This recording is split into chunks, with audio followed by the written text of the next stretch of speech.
in this video, what we're going to talk about is the difference between a net exporter and a net importer. Basically, what I was trying to say is, like, when would a country likely export and when would they likely import something? And it really just depends on where the cheaper price is. So in this market here, right, let's say it's the US, and in this country there is no trading, so no trade. So what that would mean is that you would just have your supply and demand. All right, so let's say this is the market for cars. So this is the car market. So since there's no trade with other countries, this is the price and this is the quantity. So no trade, just supply and demand. Here's the deal. If you are a net exporter, this means you are selling goods. All right. So when you are a net exporter, this means that you are selling more goods to your country and to other countries. So that means your graph is going to look like this. So with trade, all right, if you are a net exporter, it's going to look something like this. You're going to have your demand and your supply.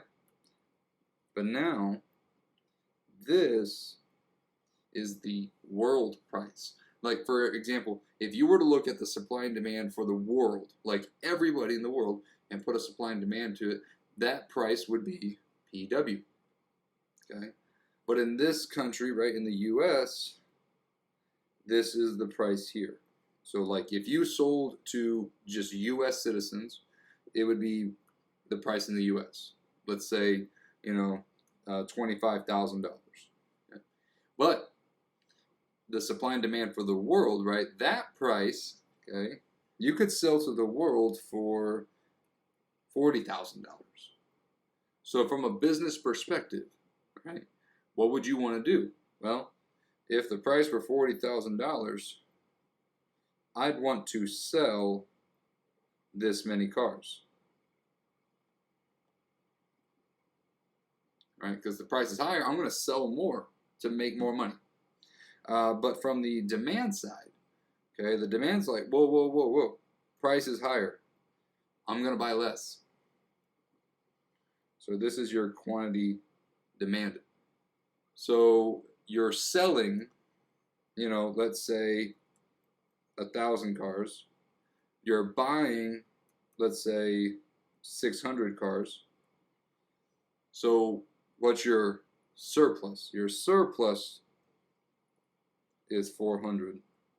So what happens here is that your supply, your domestic businesses will export these 400 cars. Okay, so that is what is called a net exporter. Whenever the price of the world is greater than your domestic price, your businesses can sell at a higher price. Now, a net importer is going to be looking like this. So you're importing, meaning you're buying other goods. So that had to mean that the world price was cheaper than the domestic price, right? So the price in the US, too high, right? You can buy another car from the world for $10,000, okay? So if the price is lower, this is your domestic supply. So because the price goes down, the quantity supplied also goes down. However, because the price goes down, the quantity demanded will go up. So this right here is your shortage.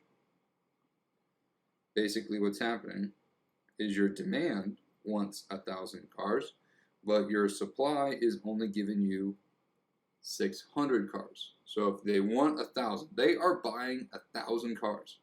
They'll buy 600 from you, they'll buy 400 from the rest of the world. So this right here is your imports, and your imports are going to be equal to 400. So with a net importer, you're buying from other countries. The reason you're buying from other countries is because the price of the world is less than the domestic price. It's cheaper to buy from the world, so you buy more from them. So that's a net importer. If we were to look at this at the same time, okay, if there was no trade, okay, you would be here at the equilibrium. All right, that 12 cents. Okay, like no trade, you can only buy from the U.S., so 12 cents. But if you can trade with the world, you can now trade at the world price. So in this example, let's say it's 16 cents. So you can sell to the world at a higher price. So because you can sell to the world at a higher price, you're going to have exports because you're selling more than what your consumers are buying. So this would be the price with free trade. A price with partial protectionism is where the price changes because of the tariff or the quota, right? Basically, the price is changing to where you are making less money, so you do less. The price for protectionism is going to decrease the price here. Over here, the price with no trade over here is going to look like this. So let's say 24 cents. So if you only bought from your country, it's 24 cents.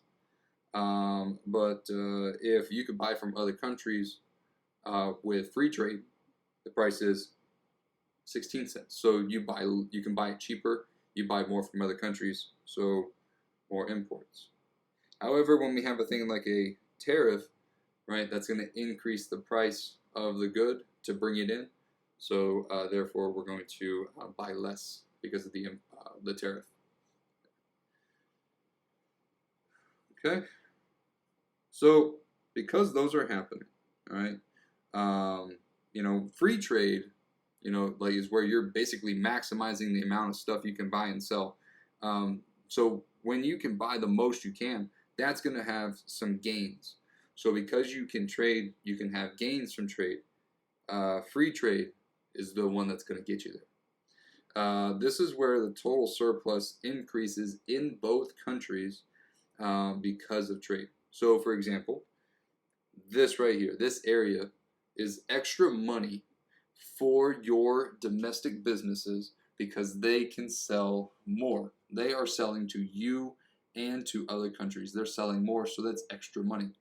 So that blue triangle there is some surplus or your gains from trade or extra money for exporting. Because you can import, right, you can buy things at a lower price. So since you can buy things at a lower price, you as a consumer are saving money. So that is your gains from trade, is because you're saving money. So that is why gains from trade is happening, is because you're buying things at a lower price, that's a gain, or you're selling things at a higher price, so you're getting more profits. So overall, free trade has gains from trade. There are some clear income distribution effects. Basically, the producers gain in the exporting country, but your consumers, right, are going to lose because they have to pay a higher price. Versus the importing country, right, the consumers gain because they get a lower price, so they're yay for them, right? However, since the price is lower, you're buying less from your domestic businesses. So you have less domestic businesses because you're trying to buy more imports. So there's going to be this redistribution of income. Okay. So gains from trade could be good. It could also have some effects.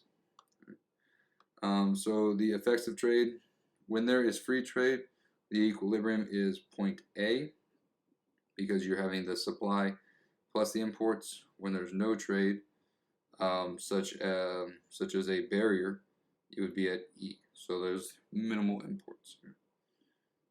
Okay.